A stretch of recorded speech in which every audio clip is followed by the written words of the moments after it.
Добрый вечер. В эфире информационный выпуск Амшикшара. И по традиции в начале выпуска расскажем о самых главных событиях очень коротко. Гражданский форум, организованный Общественной палатой, собрал представителей всех ветвей власти. По итогам форума была принята резолюция. В результате удара Израиля по Ливану есть погибшие и раненые. Репортаж с места событий. Новый пункт диагностирования автотранспортных средств начал работать в Ачимчирском районе.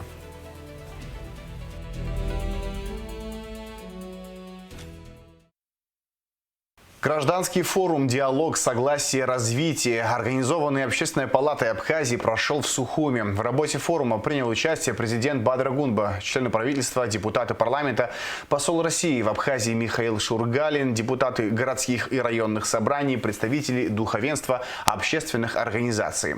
По итогам форума была принята резолюция. Аэлита Арутюнян расскажет подробности. Гражданский форум «Диалог, согласие, развитие», организованный Общественной палатой, прошел в четверг в Сухуми. Мероприятию предшествовала работа во всех районах республики, где члены Общественной палаты встречались с жителями, чтобы определить направление для будущего форума. За последние 3 года Общественная палата провела более 60 заседаний по различным вопросам, волнующим граждан. Открывая работу форума, секретарь Общественной палаты Гули Кичба подчеркнула, что акцент форума сделан на 3 основополагающие темы – демографии, здравоохранения, репатриации, экономическое развитие сельских территорий и реформа системы государственной власти. Проведенные дискуссии показали главное. Наше общество готово к преобразованиям, и эти перемены должны происходить в атмосфере взаимного уважения, диалога и законности.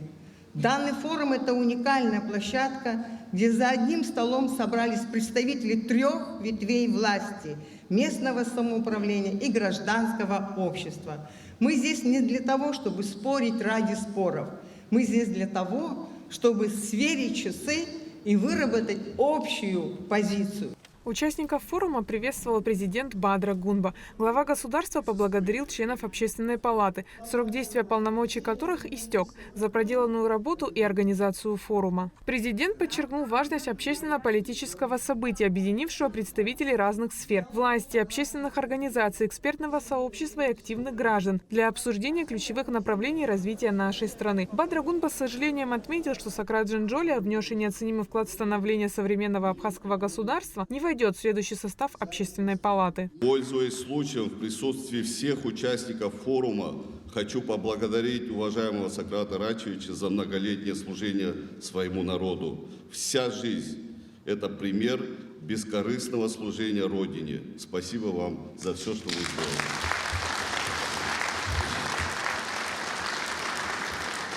При этом хочу подчеркнуть, Сократ Рачевич, не надейтесь, что мы оставим вас в покое. К вашему бесценному опыту и государственной мудрости мы непременно будем еще раз возвращаться. Президент подчеркнул, что сохранение стабильности, гражданского согласия, мирного сосуществования граждан всех национальностей и конфессий – основу уверенного и поступательного развития Абхазии. Это особенно важно, сказал Бадра Гунба, когда мир переживает период серьезной нестабильности и глубоких трансформаций. Необходимо повышать политическую культуру, культуру диалога и уважительного отношения друг к другу, даже когда взгляды и позиции кардинально различаются, уверен глава государства.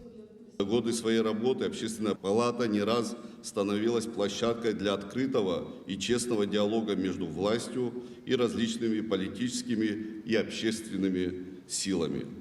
Именно здесь обсуждались важные вопросы, затрагивающие интересы общества и напрямую влияющие на стабильность и развитие страны.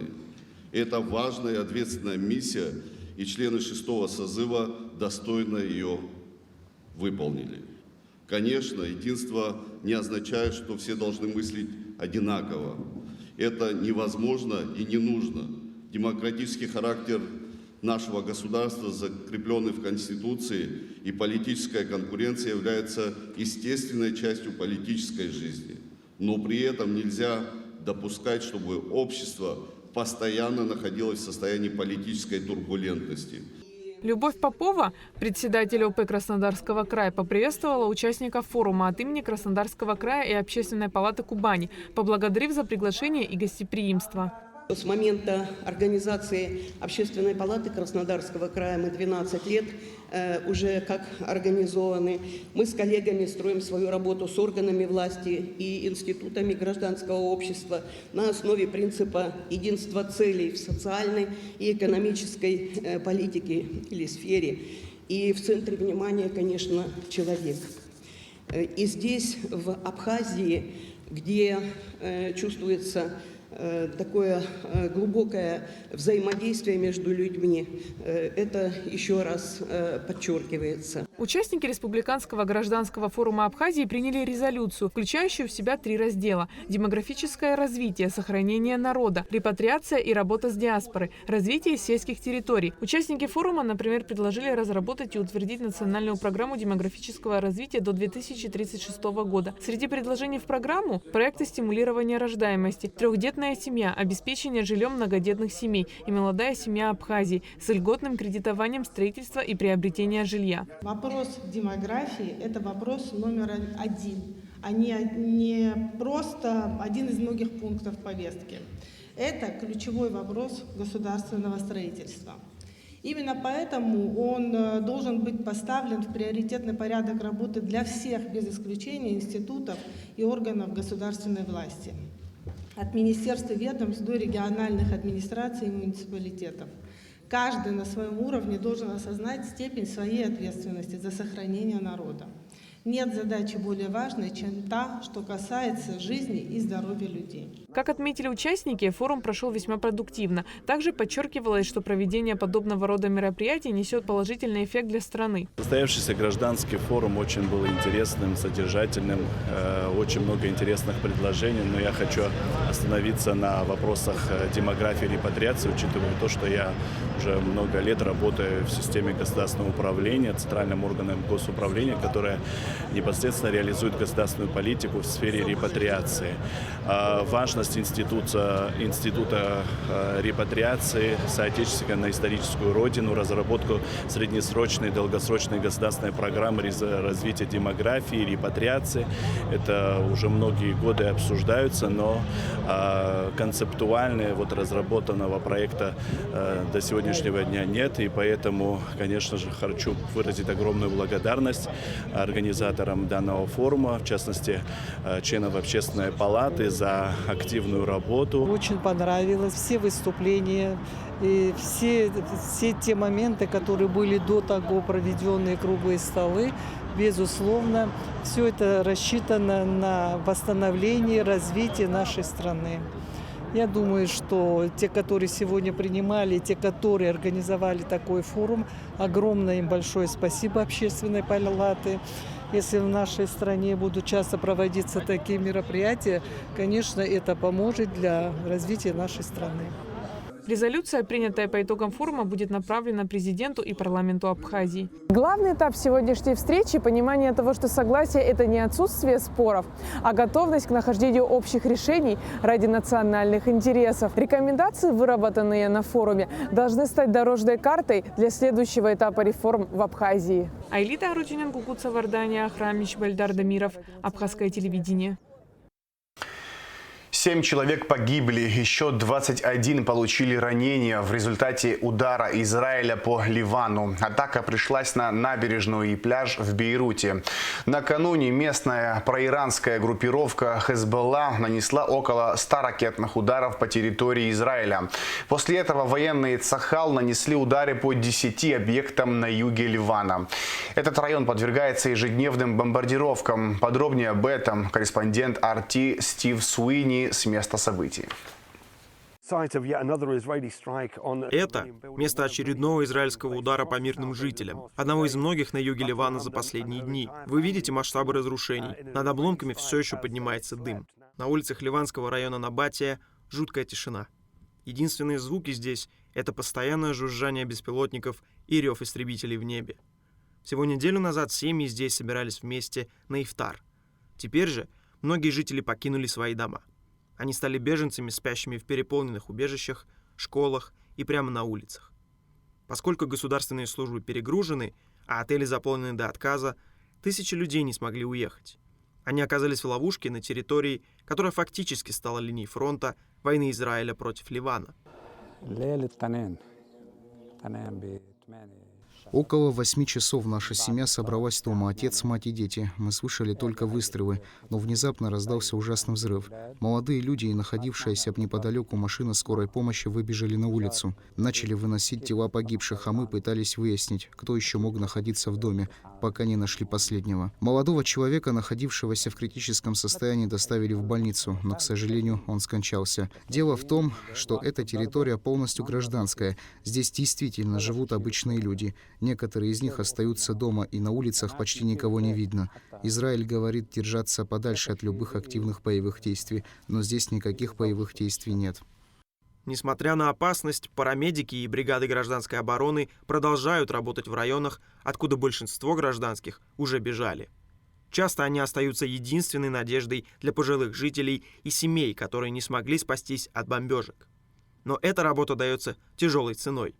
Только за последние 10 дней по меньшей мере 15 парамедиков и сотрудников гражданской обороны были убиты и около 30 ранены при проведении спасательных операций. Спасатели говорят, что израильские удары неоднократно приходились по районам, где работают группы помощи. Это вызывает опасения, что те, кто пытается спасать жизни, сами становятся мишенями. По этому месту был нанесен удар мощным боеприпасом, повредившим близлежащие магазины. Несмотря на это, многие отказываются уходить с работы, заявляя, что оставшиеся мирные жители иначе вообще не получат никакой помощи. Последние данные Министерства здравоохранения Ливана показывают, что число погибших продолжает расти, так как география израильских ударов расширяется по всему югу.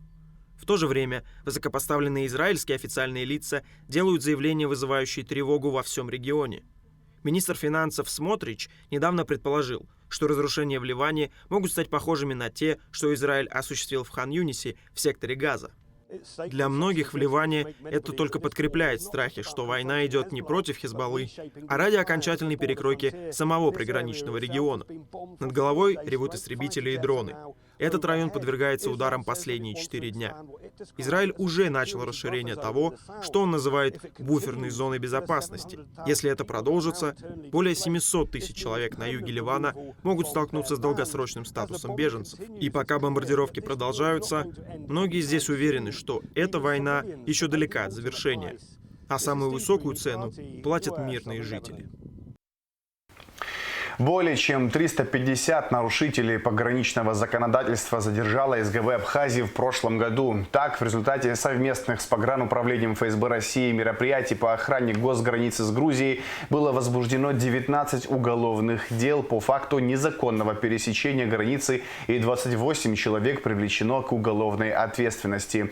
Кроме того, пресечено более 80 попыток незаконного перемещения грузов через абхазо-грузинскую границу на общую сумму 500 тысяч рублей.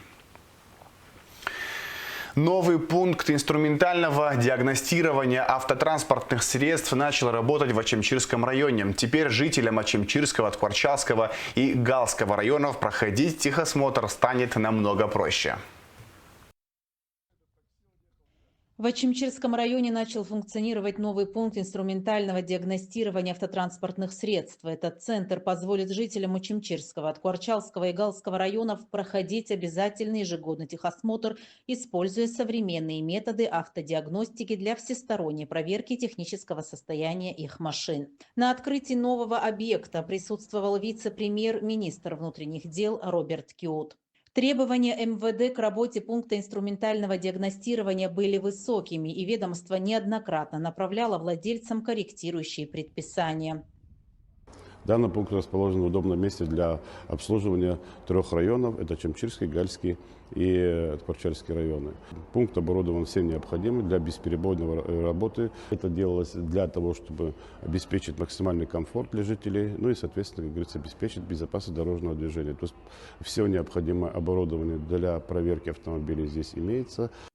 Начальник управления ГАИ Авицба подчеркнул важность открытия нового пункта. Ранее у нас не было возможности проводить полноценное обследование автомобилей, претендовавших на получение техосмотров из Ачимчиры, Тхварчал и Гала. Безусловно, это негативно влияло на организацию безопасного дорожного движения. В первую очередь, открытие такого пункта окажет положительное влияние на безопасность при прохождении ТО. Раньше выявляются проблемы с тормозами, рулем и подвеской. Меньше риск отказа работы базовых составляющих при высокой скорости. Также напоминаем гражданам о необходимости соблюдения закона и обязательном прохождении техосмотра каждый год. Уверен, что открытие такого пункта окажет положительное влияние на ситуацию на дорогах восточных районов. На базе пункта можно проверить тормозную систему, рулевое управление, освещение, электрику, подвеску, стекла и обзор, а также многие другие важные параметры автомобиля. 322 тонны мимозы экспортировали в Россию в преддверии праздника 8 марта, сообщила начальник управления таможенной статистики и анализа ГТК Асида Квициния. В целом, перемещение акации серебристой через таможенную границу осуществлялось без каких-либо затруднений, подчеркнула она. Экспорт мимозы осуществляется без дополнительных расходов в виде таможенных платежей, так как этот процесс не облагается таможенными пошлинами, сборами и налогами. На данный момент экспорт мимозы или акации серебристой завершен. Общий объем вывоза составил 324 тонны. Из данного объема в качестве коммерческих партий экспортировано 322 тонны. Порядка 2 тонн экспортировано из республики в качестве некоммерческих грузов ручной кладью. Большей частью, в основном, данный объем экспортируется у нас в Российскую Федерацию. По традиции последних лет цветение акации серебристой начинается рано из-за теплой погоды, и первые партии вывозятся из республики уже в конце января. И в текущем сезоне первые экспортные партии акации серебристой были вывезены в конце января. Уже самый пик приходится на конец февраля, когда суточные объемы вывоза данной продукции составляют около 40 тонн в сутки. И ближе уже к весеннему празднику, к Международному женскому дню, объем вывоза данных товаров уже сокращается. В целом, перемещение мимозы через таможенную границу в текущем году осуществлялось без каких-либо затруднений. Более того, нежные хрупкие цветы мимозы требуют бережного отношения, их перемещают в специальных коробках и в условиях низкого температурного режима. В связи с этим таможенный контроль в отношении данных товаров осуществлялся в приоритетном порядке. По имеющейся информации, таможенный контроль в отношении данных товаров и на российской стороне осуществлялся также в приоритетном порядке. В соответствии с действующим таможенным законодательством экспорт мимозы осуществляется без уплаты таможенных платежей, за исключением расходов, которые приходятся на получение разрешительных документов. Это фитосанитарный сертификат, сертификат ГОСТ, сертификат происхождения и прочее. Набережную Диаскура в районе памятника неизвестному солдату строят заново. Восстановительные работы здесь идут полным ходом. Как пояснил прораб Руслан Какуридзе, все, что было раньше, демонтировано. Строительство начинается с чистого листа. Отдельная задача – обеспечить газом вечный огонь. Для этого смонтируют Газгольдер. Работают 3 подрядчика одновременно. Координирует процесс аэропорт Сухум. Приступили сегодня к монтажу электричества. По фундаментам здесь у нас на территории будет навес для сцены, будут киоски, в районе 3 киосков будет. Поэтому проводим бетонные работы, проводим прокладку траншею под водопровод. Здесь будут колодцы, здесь будет трасса. Здесь работает 3 смежные организации. Это все с нуля делается. Мы здесь ничего не меняем. Все работы производятся с нуля. Сложности только, можно сказать, когда неблагоприятная погода, осадки, ни больше, ни меньше. А так все идет в плановом режиме. Все хватает, и сил, и техники, и средств, и желания есть. Так что работаем. А сейчас расскажем о погоде.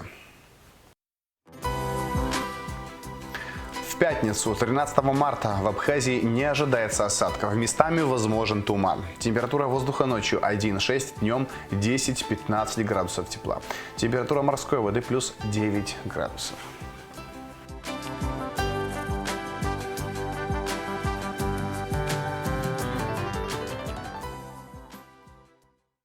На этом информационный выпуск Амшикшара подошел к концу. Я с вами прощаюсь. Всего хорошего. До свидания.